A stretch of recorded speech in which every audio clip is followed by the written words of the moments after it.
you hear me? Now? Great. All right, everyone, we're going to get started. Please take a seat. I'd like to thank everyone for joining us tonight for the ADC's Mayoral Debate. Please welcome me in welcoming our two candidates for mayor, Allison Silverberg and Justin Wilson.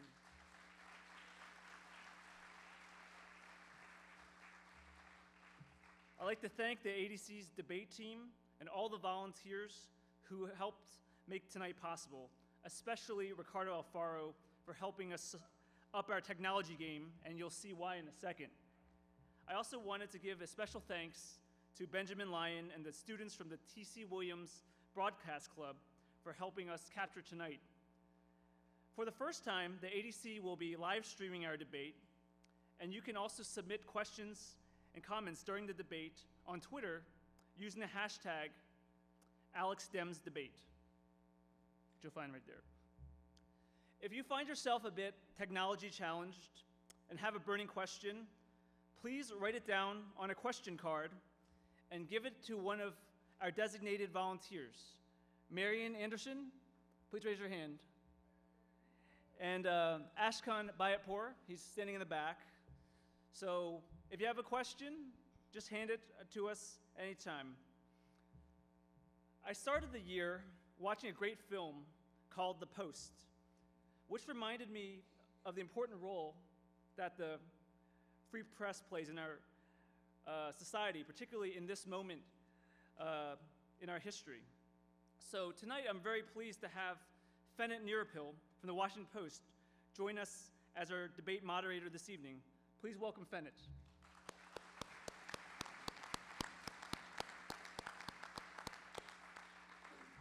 Fenit covers politics for the Washington region at the Washington Post.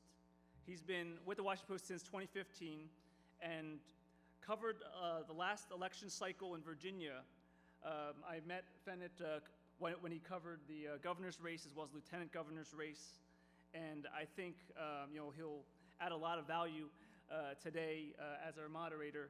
So please welcome Fenit Nirappil as our moderator tonight.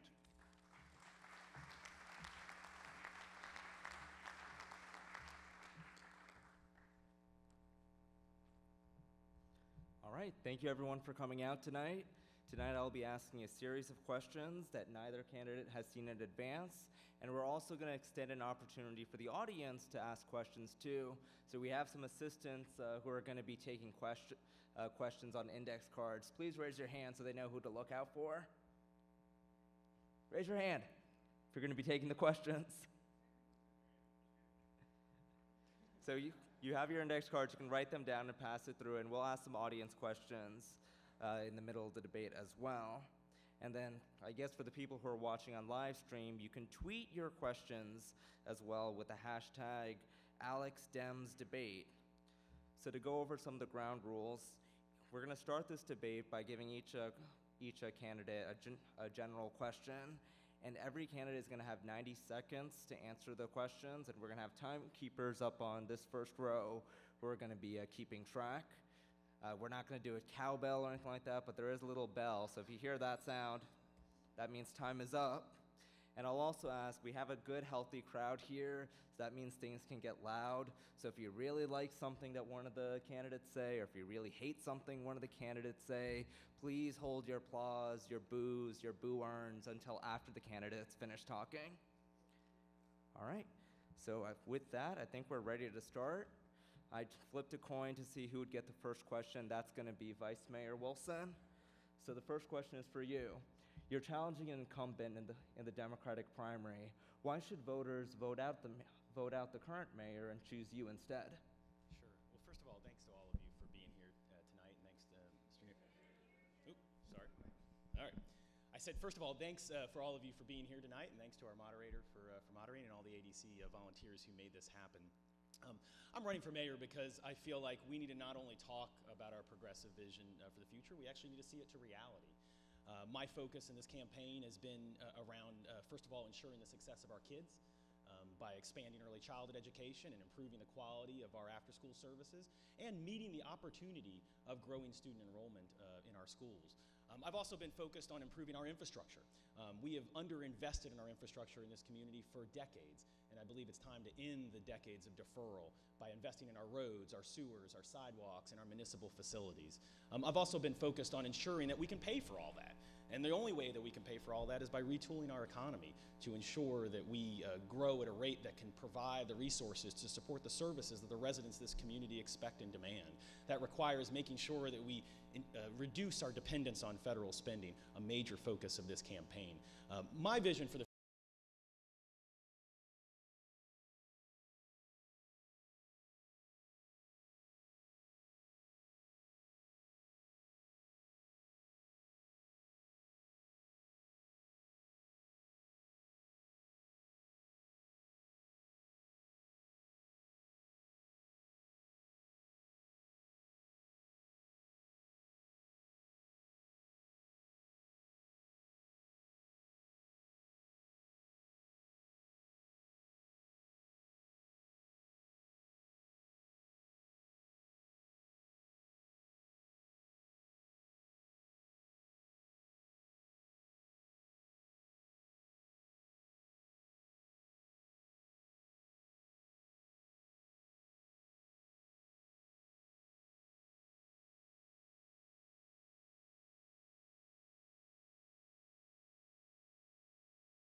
neighborhoods. I have voted for a number of developments, and where we've worked it out with the neighborhoods, like Bishop Ireton comes to mind recently, where that had fallen apart, but I reached out and worked out a compromise, and then we voted for it unanimously. But with regard to Carrick Estates, I think that that's not thoughtful and appropriate. The Sierra Club,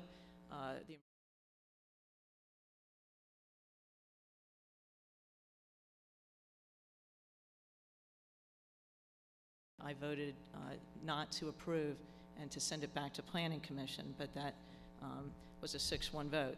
Another Potomac Yard, that was a building that was supposed to be 36 units, and it came forward with a 380% density increase right across the street from small townhomes. I think that's wrong, and those folks were not included in the civic engagement properly. We need a balanced approach to commercial development, but we do need to grow the commercial tax base, certainly. And I'm all for redeveloping Landmark and Eisenhower, and we've all voted for that. But remember that it really is a government for the people, and the neighborhoods need to be taken into consideration. All right.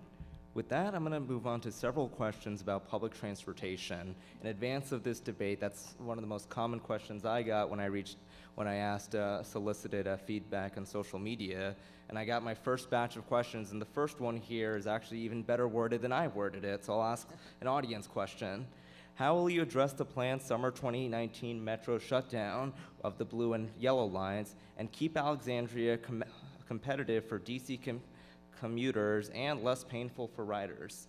So the first question, so we'll start off with Mayor Silberberg. So WMATA has announced that they must fix our platforms. This is a safety issue, really. It's a long time coming, and it will be challenging to say the least. But we will get through it together. It will take about 3 months. Luckily, it's not in the middle of winter. They'll get it done more efficiently, I think. And we have already been planning for alternative modes of transportation in terms of buses and shuttles, and encouraging employers to allow their employees to telework if possible. But we are providing we are going to be providing all kinds of alternative modes of transportation, just like we did during Safe Track, but this will be for 3 months. We will be the first in the region to move forward with fixing this problem, but we must fix it, and it is unfortunate, but we're going to have to get through it together, and we are already planning for what we're going to do to mitigate the impact. So I hope that we will all be patient and work together on this. We don't really have a choice. Vice Mayor Wilson, how would you address the closure? Yeah, if ever there was an example of the perils of deferred infrastructure investment, it's the challenges we're facing right now in Metro. I've been a daily Metro rider into the District of Columbia for probably about 16 years now. And so I see it every day, the challenges of underinvestment in Metro. And these are projects that have been long deferred that we have to tackle. I think the mayor's right that we will deploy a whole variety of transportation alternatives during that period of time to ensure that that this effort doesn't cripple our region. I think we have to look to our regional partners. This is not just going to have an impact on Alexandria, this is going to have an impact on our neighbors as tons of commuters are forced into modes of transit that they don't normally utilize. And we also need to take an opportunity to take advantage of this work. I think we have a lot of infrastructure work that's occurring in the corridor, and I know that Metro has put it out to their vendors that this shutdown will be occurring, and so we'll try to take an opportunity, take advantage of that work and that closure to get other projects done at the same time. This is a real challenge for us, and this is going to be a real challenge for our economy, and this is going to be a real challenge for our residents. I think we have a lot of planning to do over the next year, working with WMATA and our regional partners to ensure this just doesn't cripple us as a city. Also on the theme of Metro, one of the other common questions we got was about the elimination of the southern entrance from Potomac Yards. Can you explain to voters why the public wasn't informed about this sooner, and what you would do to address this situation? And we'll start off with Vice Mayor Wilson. Yeah, so I was proud about a decade ago working with Councilman Krupika to revive the Potomac Yard Metro project. It had been a project that essentially had been dead. This is a project that is so vital for the city's economic future, and one that we cannot afford to delay further. You know, part of the challenge that we ended up in because of a variety of macro issues and micro issues here in this region, was that when WMATA, who's the procurement agency, went out to bid, the bids came back very, very high. And we essentially had a choice as a city to restart that procurement, which would have added years and probably a lot of money to that process, potentially killing the project, or trying to work within that procurement process to keep the project alive. We were constantly throughout this process working with WMATA to try to get this information out to the public as soon as we could, while not threatening the procurement process that would have caused the entire effort to start over again. I think more than anything, we need to keep that project on track. I am very frustrated that we're not moving ahead with the design that we had. I think it was a very good design, and I'm hopeful, and I know that our first direction to the new vendor who is chosen by WMATA to build the metro will be to improve the connectivity between the north and the south, and then we'll determine what additionally needs to happen to improve access to the station from the south. My goal, and I hope that we will achieve the vision of north and south connectivity in that station, which was the ultimate vision of that project. Mayor Silberberg? Okay. Well, we worked really hard on a great design for this metro station. And the bids, we were aware that costs were coming back higher. But it wasn't until late March, just a couple months ago, that I learned that the southern entrance was removed, and then we learned about the bid at $320 million. So it had increased from 268 to 320, and losing the southern entrance. I think that we need that back. I have expressed that repeatedly. I am pushing for that. I've urged my colleagues, and I will continue to do so. I think we should give a full commitment publicly that as soon as the station is built, that we add the southern entrance. These are long distances. The National Industries for the Blind and APTA, the Physical Therapy Association buildings, we're counting on it. And as far as process, I think we need to address that in a robust way in terms of transparency and insisting that all future projects will be reconsidered with regard to use of an NDA, non-disclosure agreement. All of that can be handled in time, but certainly the Vice Mayor and I agree that we want to move forward with the building of the station. The neighbors have said that. We feel that way. And I think this will be great for our city, and a lot is riding on it, no pun intended. So I'm fully committed to adding back the southern entrance as soon as the station is complete, because we can't add it back right now. But in the meantime, we're looking at options for, oh, I'm sorry, the bell? Are you hitting the bell? Oh, okay, thank you, Greg. All right, well, I said my piece. Thank you so much. All right. Also along the vein of public transportation, both of you mentioned in your earlier answers, the need to get people into more modes of transportation. In your view, does the city have too much or too little parking? And what specific steps would you take as mayor to reduce car travel? Who's going first? We'll start off with Vice Mayor Wilson. Well, so I think it's hard to answer as a city-wide whether we have too much or too little. There are certainly areas of our city where we have too little parking. There are certainly areas where we have too much. I think my focus has always been on the city council in working to expand alternatives to single occupancy vehicle travel, to both improve our quality of life and improve our environment, and ensure mobility around our city. I've been a big champion of expanding our dash bus system, of expanding the transit ways, and working to support Metro, both existing Metro stations and new ones.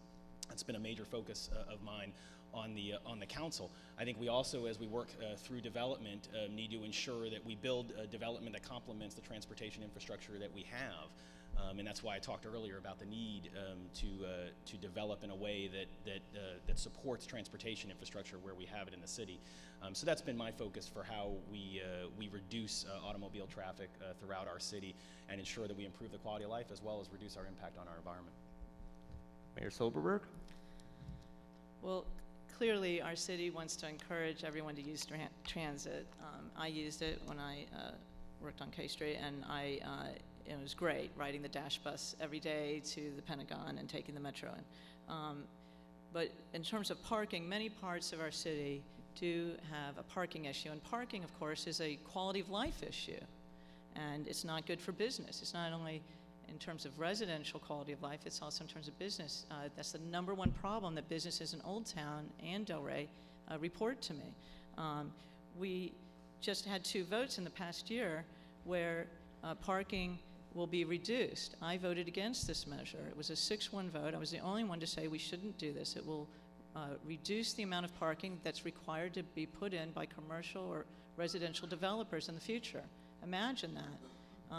So to me, that one of the points made was, well, people aren't driving as much. Of course we want to encourage transit use, but our car registration numbers are up by over 22% in the last decade. So the numbers, if we're data-driven, show us that we do have more cars, and then you're just circling around. And then it's neighbor against neighbor, mono against mono. So, I think that should be reconsidered. When developers bring in a project, they should have sufficient parking so that we can make sure that it's good for residents and for businesses.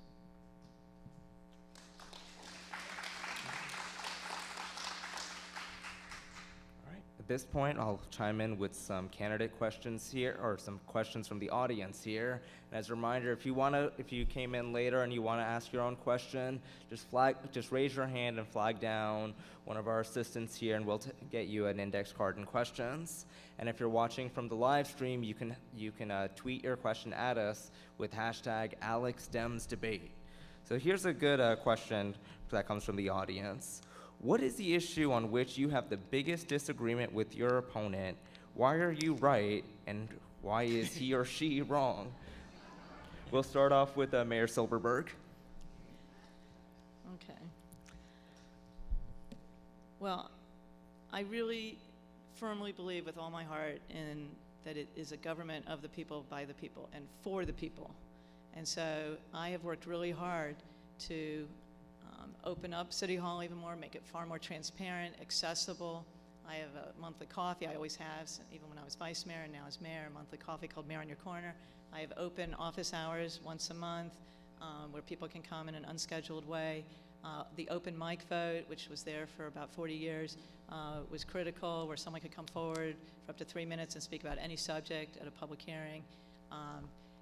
It worked, it was great. And the fact is that I was the only one to support that, and frankly, my opponent pushed forward very quickly, without public engagement, ironically, to restrict public speech.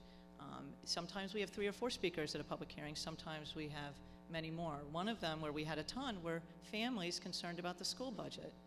I think that if they organized and came, it just balances out. We're there to listen. We're there to hear their concerns. And so I think that is a difference. I put a huge value on listening to the people.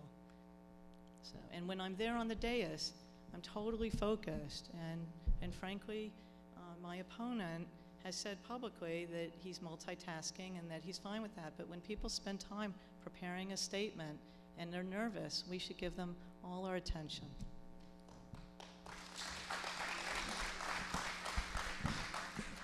Vice Mayor Wilson, I'll give you 45 seconds for rebuttal, and then I'll give you 90 seconds to explain what your biggest difference is. I appreciate that. So the policy that had been in place for decades was that we would have a max of 30 minutes of public comment on items that were not on the agenda. And unfortunately, as chair of the meeting, the mayor was not adhering to that policy that had been in place for decades. Our entire public hearing is public comment. All of it is public comment. My view was that we should prioritize the public comment that is there on items that are on the docket that we have advertised to the public, and allow the public to speak at the beginning, as we always have, with 15 speakers at the beginning, and then anybody who wants to, after the items that the public is there to testify about, can continue to testify at the end. And that was what the change was. And I think it was a good change, and it makes sure that the public who's there to testify about items that are in their neighborhood can get their word in an even manner. And that's why we made that change, and I think it was a good one. Now, as to your question about what the mayor and I disagree with, Alexandria has the 4th fastest growing school system in the Commonwealth of Virginia over the last decade. We've added 5,000 kids. Every single year, we add the equivalent of Charles Barrett, Maury Elementary to our schools. And last year, the council tackled this issue. The council said we are tired of kicking the can on investing in our elementary capacity. And we put aside money so that we could fund rebuilds of MacArthur Elementary, of George Mason Elementary, of Cora Kelly Elementary. And not only, unfortunately, did the mayor vote no, she didn't offer an alternative. That's the job of leadership, is to solve problems. And those kids that the mayor was talking about that came and testified about student enrollment, they were asking their elected officials to deal with an unprecedented enrollment challenge that this city is facing. I put together a coalition working with my colleagues to deal with that issue and make historic investments in our school facilities. Unfortunately, the mayor voted no. Not only did she vote no, she didn't even offer an alternative for how we would deal with that issue.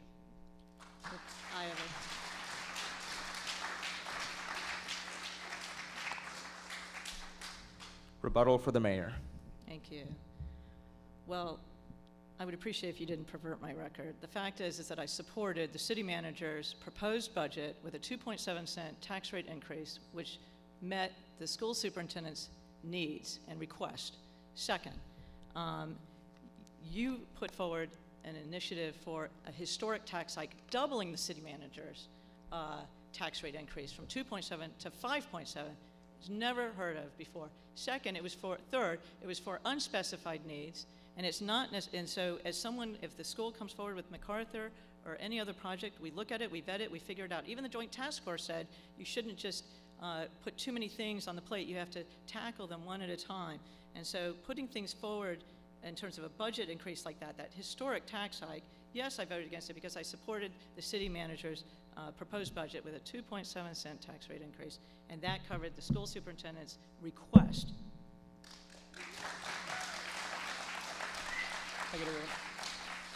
We have a good discussion here, so I'll let it keep going. Yeah. Rebuttal? I think we just have to clarify this. What the mayor is referring to is the superintendent's operating budget request, not the superintendent's capital budget request. The city manager's proposed budget did not meet the superintendent's capital budget request, which deals with facilities. And in fact, this year, for really the first time in anybody's memory, we have the city council and school board's capital improvement program that is in sync. It is in sync. We're not sitting looking at hundreds of millions of dollars of deferred capital investment for our schools. We are in sync, and we're in sync because of the very difficult decisions that 6 members of City Council made last year to invest in our school facilities and invest in the future. And I think the testament to that is that the mayor just voted for that exact capital improvement program this year, facing a re-election.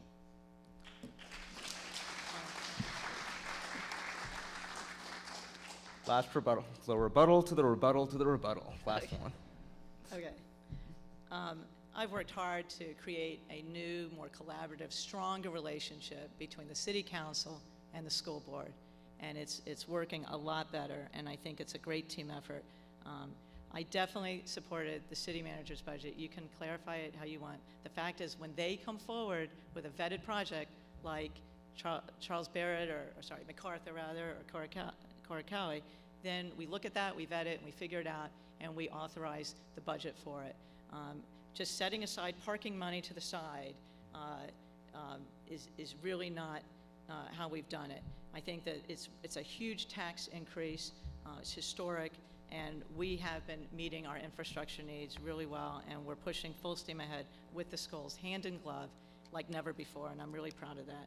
After all, we did approve 2 new schools in 1 year, just last year alone, and that is a first. Thank you, Mayor. Thank you. Dovetailing off of this discussion, if you wanted more rebuttal, you might get a chance to with this question. You've both been on the opposite side of questions over tax increases, including property taxes and the meals tax for affordable housing. As mayor, would you commit to no further tax increases? And if not, under what circumstances would you increase taxes? We'll start off with Vice Mayor Wilson. So my philosophy on the city council has been very similar in all the budgets I've had a part of, which is that we hold the line on the operating side and we minimize growth on the operating side of the budget, which is where we fund staff and programs and services out of, but we invest in our infrastructure. Investing in our infrastructure lowers taxes in the future, reduces maintenance costs, drives economic development, and ensures that we better provide the services of our community. And so that's been my focus throughout the time on council. I have supported tax increases. I have opposed tax increases at various points, depending on the situations that the voters, that the council is faced with. I don't think it's responsible to make advanced commitments about how we're going to decide tax policy in the future. I do believe, and this is part of what I've pushed for, that we need a longer-term plan for how we do budgeting. Last at the chamber debate, I proposed that we have multi-year budgeting, something I've been talking about for years. The mayor said that was something that the Soviet Union does, and she doesn't support that. I think that the city should plan long-term, and I think if we do plan long-term, we will avoid some of these, the necessity of having large tax increases because we haven't dealt with challenges that are facing us. Mayor, would you commit to no new tax increases? And if not, under what circumstances? Let me just clarify. I didn't say that's what the Soviet Union does. I said that's what the Soviet Union did. It's past tense, past tense, it's past tense.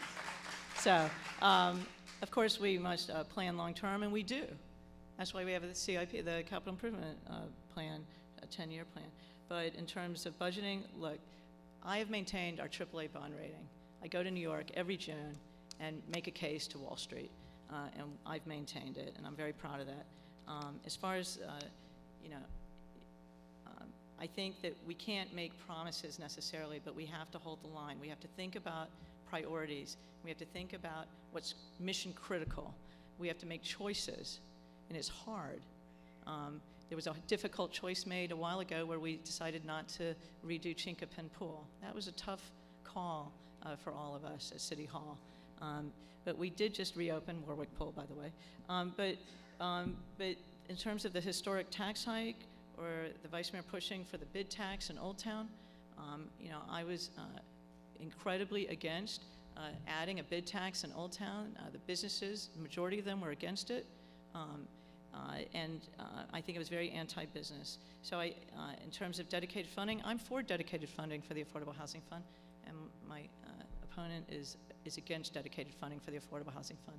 I'm for dedicated funding for the Open Space Fund. My opponent is against it. These are differences, but we have to be very careful about taxes because we don't want people to be taxed out of their homes, and we have to figure out a way forward together. Mayor, I just want to follow up. Would you commit to no new tax increases in your second term? Well, I think that is the goal, always to hold the line on taxes, but we absolutely have to look at each year and each budget and see what's coming. As we're hit by federal and state mandates, we have to be careful.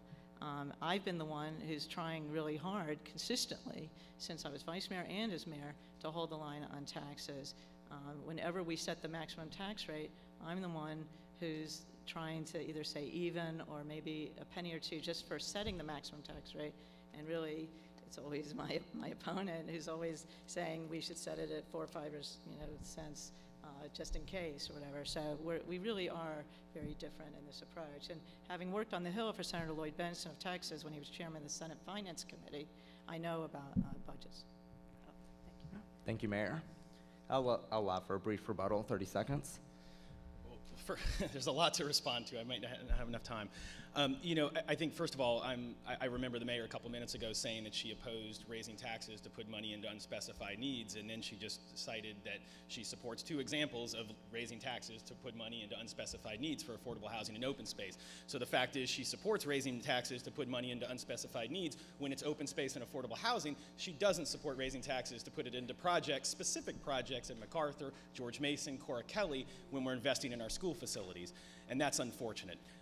The fact is, I think we need to invest in our future, and I've invested in capital infrastructure, and I think that's the right way the city should approach our budget.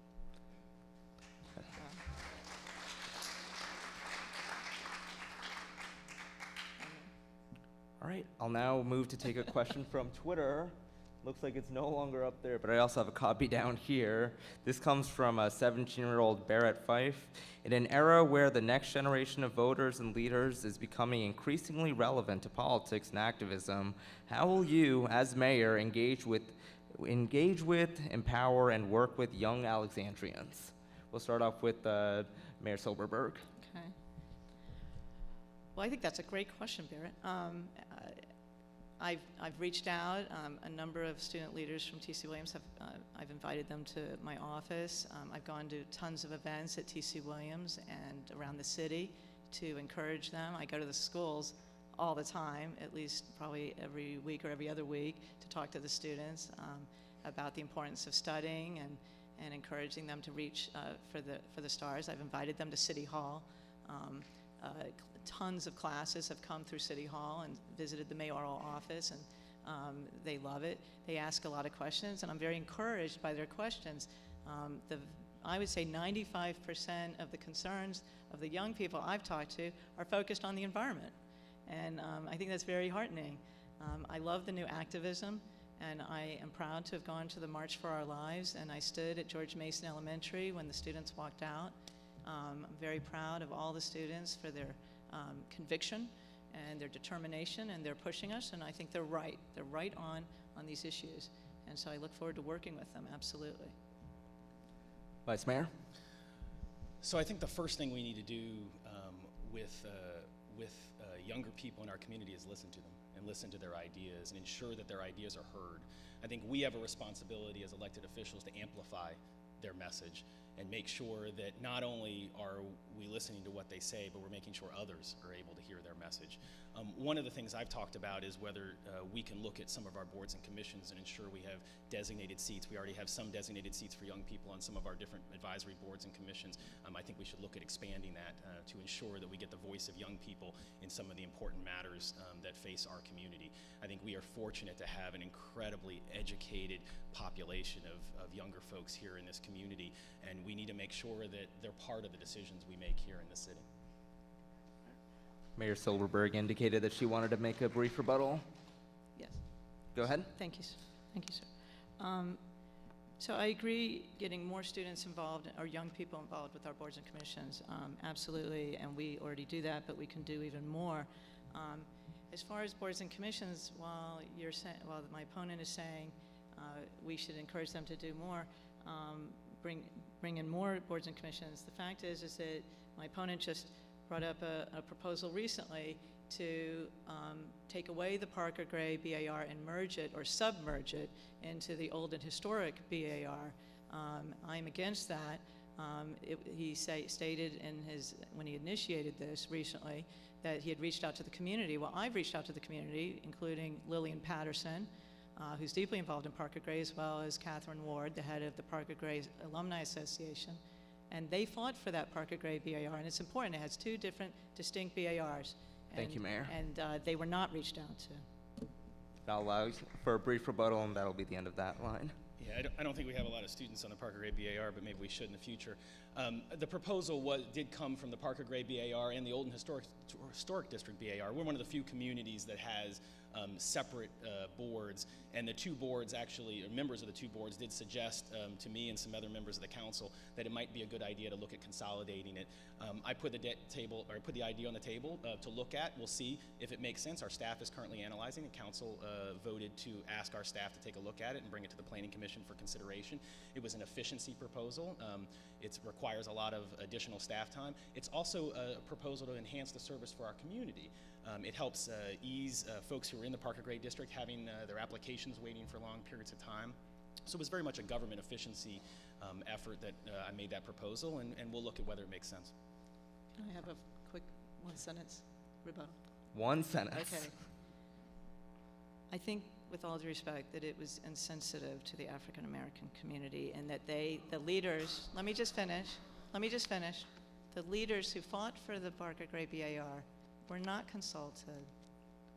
Lillian Patterson and Catherine Ward are among the leaders of the African American community in Parker Gray who fought for that, and no one contacted them. So, it's great that the Parker Gray BAR worked with you on that, but when you said on the dais that you had reached out to the community. Getting longer than one sentence here. Okay, well, let's just bring everyone to the table and have a calm conversation.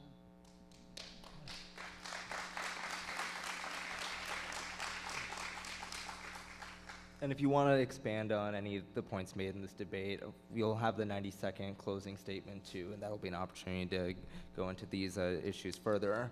So I'll ask another question from the audience. That's the opposite side of the coin of the youth engagement question.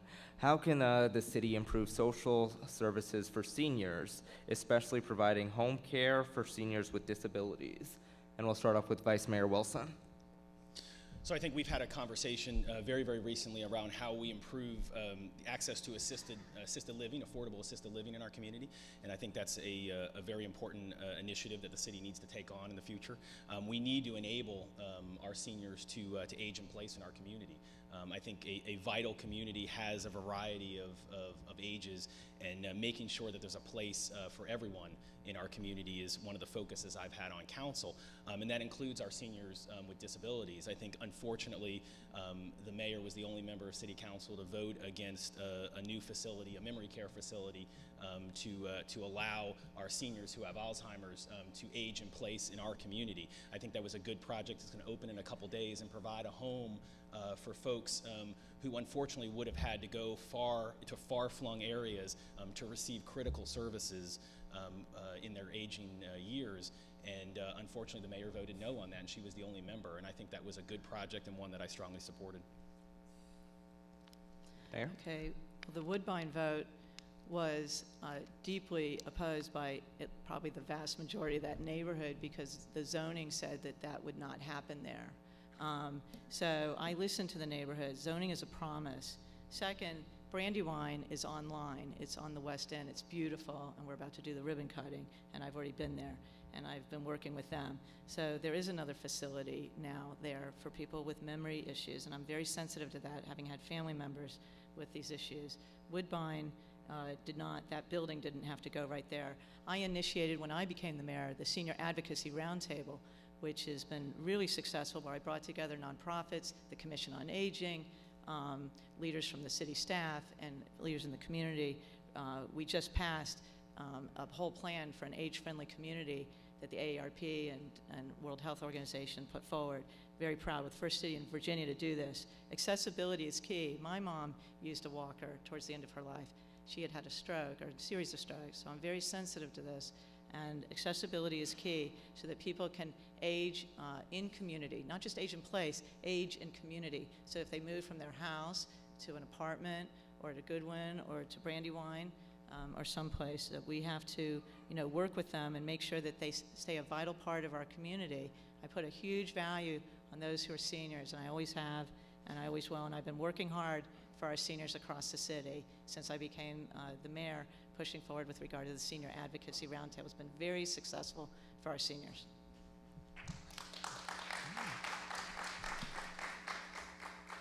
Also take another audience question here. One of the most common questions we got was about affordable housing. And this one seems to sum it up.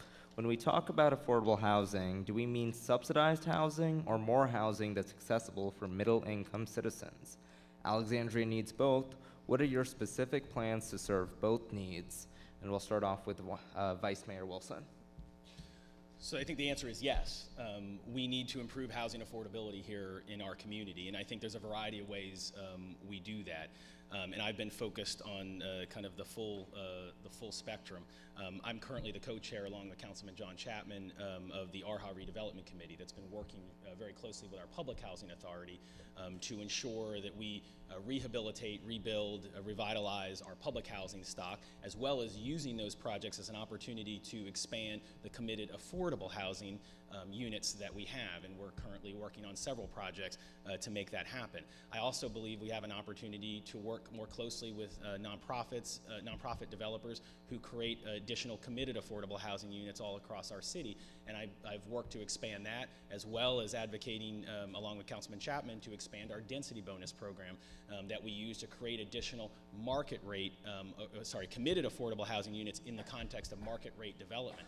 I think that it takes a broader look at our zoning authority, which I think is the most powerful authority we have to create affordable housing, to create some of the workforce housing and higher levels of median income housing that we need in our community. We need a stair step for folks to stair step out of poverty into market housing, and I think it's on us to use our land use authority to make that happen throughout our city.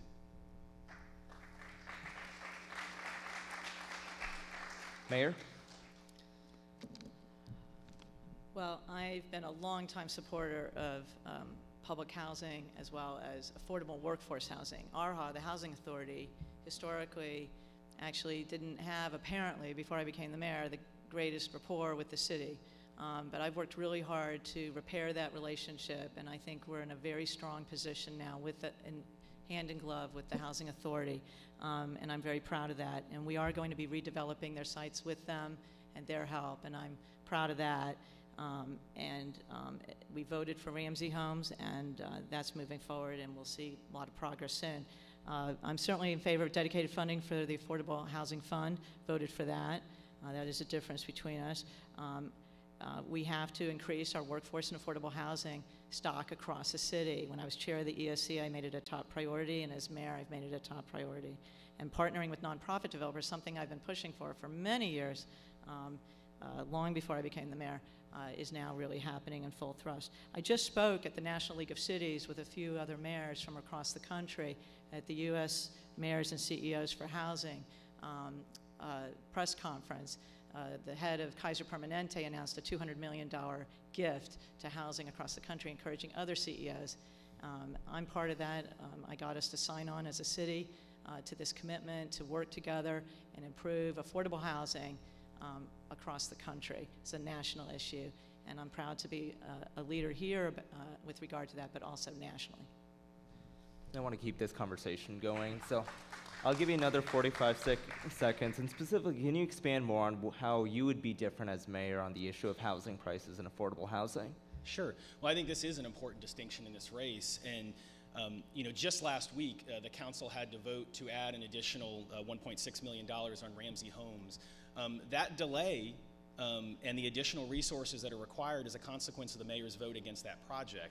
The mayor was unfortunately in the minority on that, but caused that project to be delayed by an extended amount of time that added significant amounts of money to the cost of that project, depleting much of the new dedicated funds that we provided this year. The mayor also voted against St. James Plaza, then changed her mind a few minutes ago and voted, or a few minutes later, and voted for it. She voted against St. James Plaza. She voted against Jackson Crossing. She voted against new parking standards to incentivize affordable housing.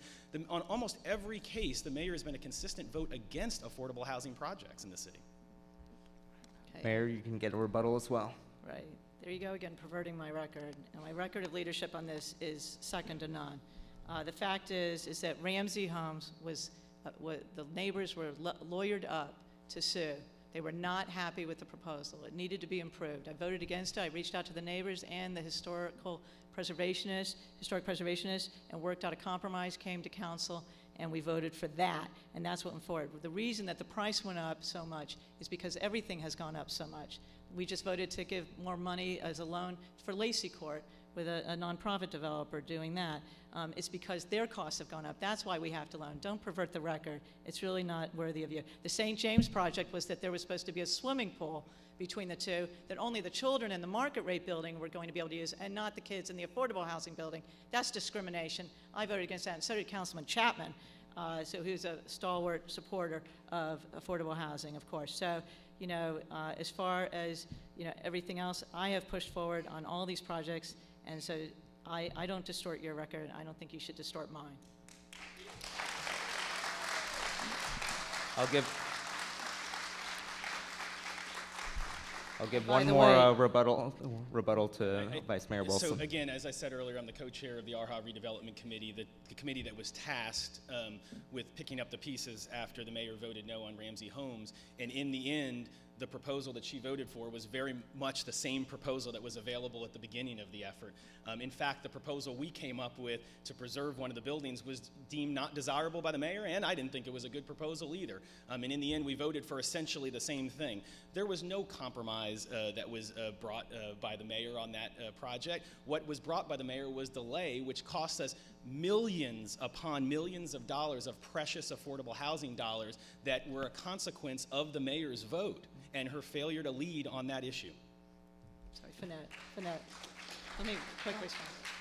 Let me just. I'll give one more. Okay, thank you. This is an important topic and a hot The neighbors interest. can attest to this, Glenn and others, that I reached out to them. They were lawyered up. And I reached out to them and worked out a compromise. I brought it to council. That's what we voted for. And it ended up, they dropped the lawsuit, and everyone's happier. The fact is that I worked out a way forward for all of us. I wasn't the only one to vote against it, but the fact is that I voted against it because it wasn't ready. And in the end, it was ready with the neighbors saying thumbs up. That's what we want, thumbs up from the neighbors.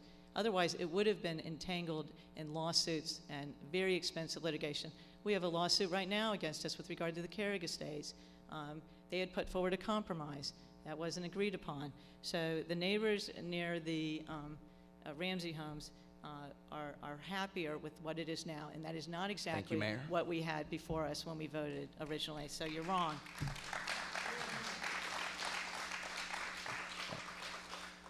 So mayoral races are typically about local issues. This is also a Democratic primary, and the past 2 years have been a time of soul searching for Democrats. As Democrats, what do you think the party needs to do to revitalize itself and come back into power? And what role do you think the Alexandria mayor should play in state and national Democratic politics? We'll start off with Vice Mayor Wilson. You know, this is my 5th campaign in the city, and I've been knocking on thousands of doors all around the city. And in past campaigns, the dominant issue always was, it was schools, or it was development, or it was, open space, or historic preservation, things like that I would hear at doors. More often than not, what I hear at doors is, what's going on over in Washington? What are you going to do about that? And I think this is an opportunity for the city. I think the way we answer what's going on in Washington and the way we help send a message to the rest of the Democratic Party is by governing in alignment with our progressive ideals. That means investing in our kids. That means investing in our infrastructure. And that means investing in policies that grow our economy. That's not what's happening in Washington, but that should be what's happening here in Alexandria, and that's why I'm running to be mayor. Mayor Silverberg. Well, we are deeply involved in federal and state issues. Just look at expansion of Medicaid. That's a huge achievement for the Commonwealth of Virginia. Very exciting. Also, at City Hall, in our most recent budget, we just passed a $15 an hour rate for minimum wage for those who work for the city. We also expanded parental leave. And as far as our democratic values, I think these are, I initiated and drafted our city's statement on inclusiveness, which says that our city is a city of kindness and compassion, that we're not just tolerant, but embracing and accepting.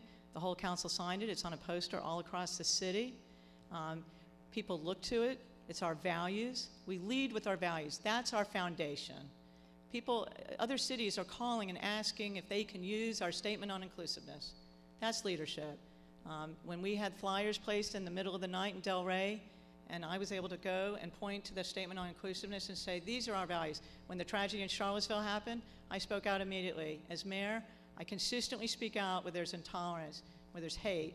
And that statement on inclusiveness says that we denounce all hate speech and all discrimination in all forms. And that's who we are as a city. And that's how we need to be moving forward.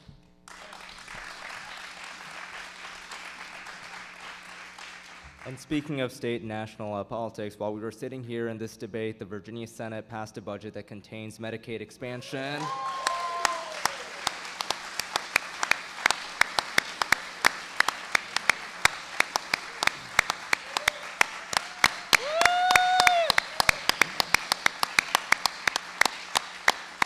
That's something both candidates can agree on, this debate.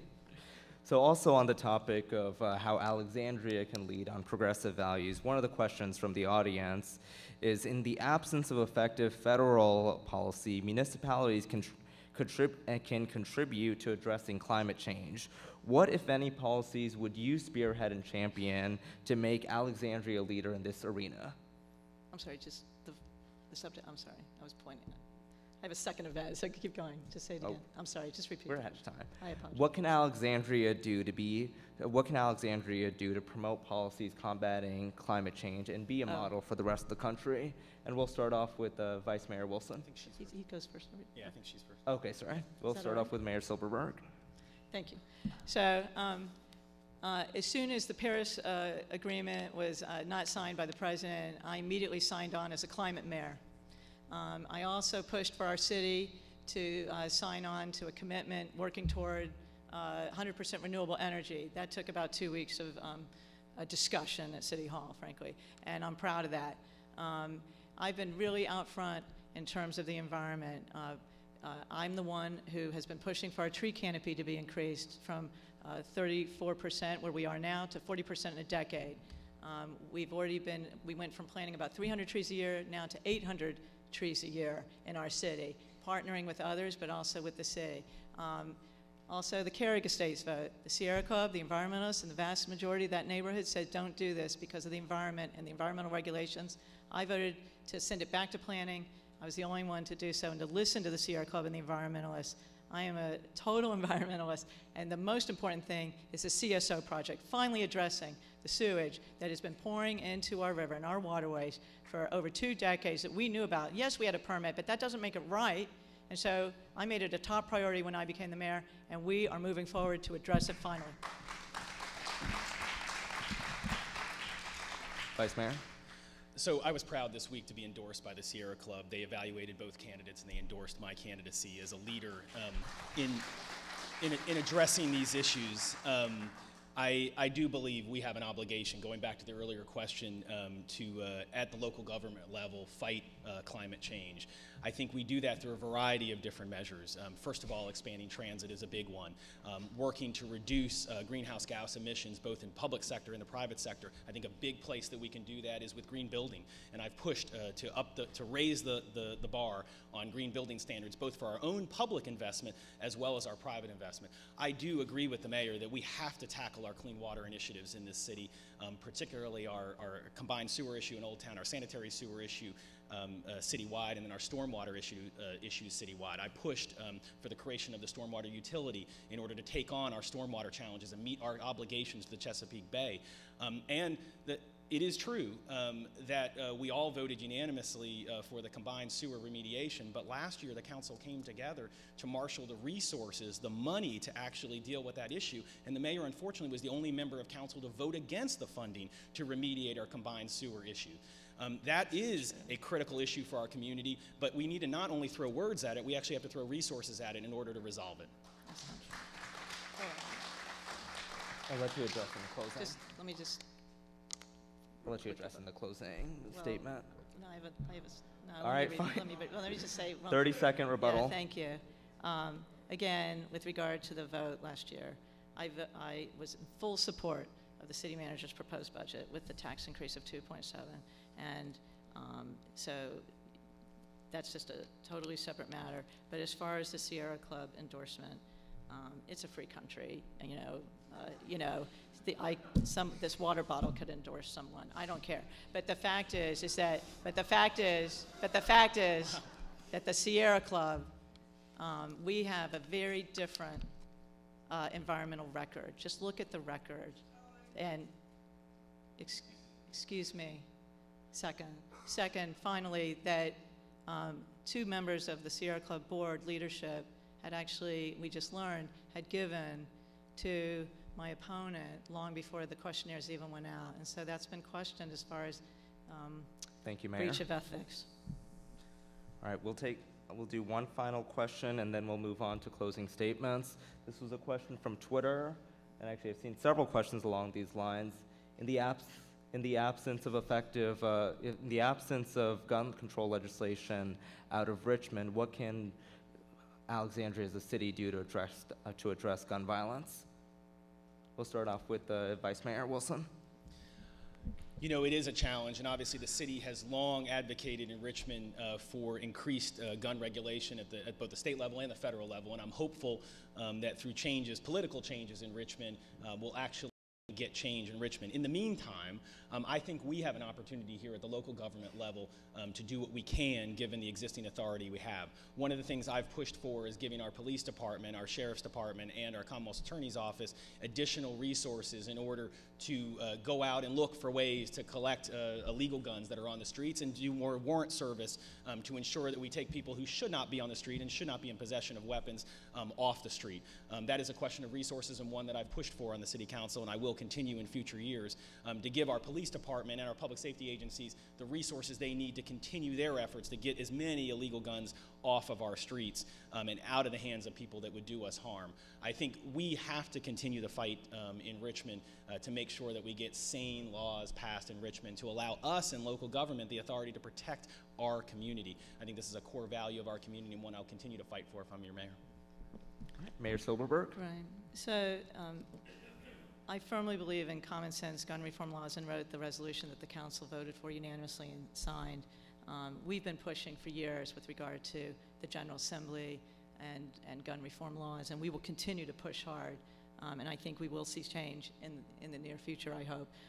But we're also pushing at the federal level, and that's a whole different conversation.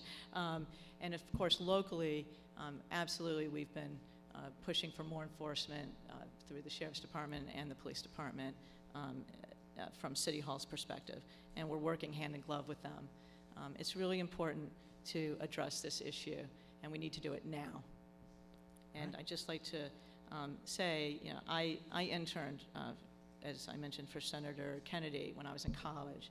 And so we worked really hard on these issues long ago, and it's really hard to believe that we as a country really haven't moved that much farther. But I think that we're seeing a change now, and it's very exciting. With that, we'll move to closing statements. We're running a little behind on time, so we'll do 60 seconds. And I flipped a coin to see who goes first. And Vice Mayor Wilson is just lucky today with the coin, so you get the first closing statement. Well, first of all, thank you, Fenit, for being here and moderating, and thanks to the ADC for organizing this debate, and thanks to all of you for being a part of this process. This is an important election for our community, very much an inflection point election about how we bring action to our values. My view is that we are a small community that should do big things, and that's why I'm running to be your mayor, to take on the challenges of ensuring that every child has an opportunity at success, to take on decades of deferred infrastructure investment so that we can provide a infrastructure that is worthy of our community, and to grow as a community in a way that's responsible, that provides us the resources to provide the services that all of you expect and demand out of your local government. I ask for your vote on June 12th. I thank you so much for being here this evening, and I look forward to seeing you at the polls in a couple weeks. And Mayor, you get the last word. Okay. Well, first of all, thank you, Fenit. It's done a great job. Thank you to the ADC, and thank you to all of you for coming. First, I think we should all push for air conditioning in this auditorium. Just kidding. But really, thank you for coming. This is an important election. Every election actually is. But we as a city are at a crossroads. And I've been working so hard night and day for the last 2.5 years to move our city forward. And we've been getting so much accomplished, from finally addressing the sewage issue, which had been neglected for over 20 years, to working for our schools and budgets and helping with regard to our kids and encouraging them to study hard and encouraging them to come to City Hall, which they've been doing, and reaching out to the seniors and their leadership with the Senior Advocacy Roundtable, creating the Clergy Council, which came out of thin air, and I created that. And it's been really building community and resilience for us. And we're doing wonderfully as a city, and I want to make us even better with your help. And that's why I led with ethics and transparency, and it was frankly watered down by my opponent, but if reelected, I'll improve upon it and increase it. Please wrap it up, Mayor. And I appreciate your consideration for June 12th. Thank you so much.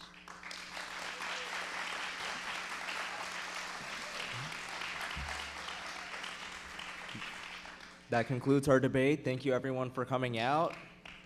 And I apologize if I wasn't able to get to your question, but it sounds like there'll be more opportunities to question your candidates in the weeks ahead.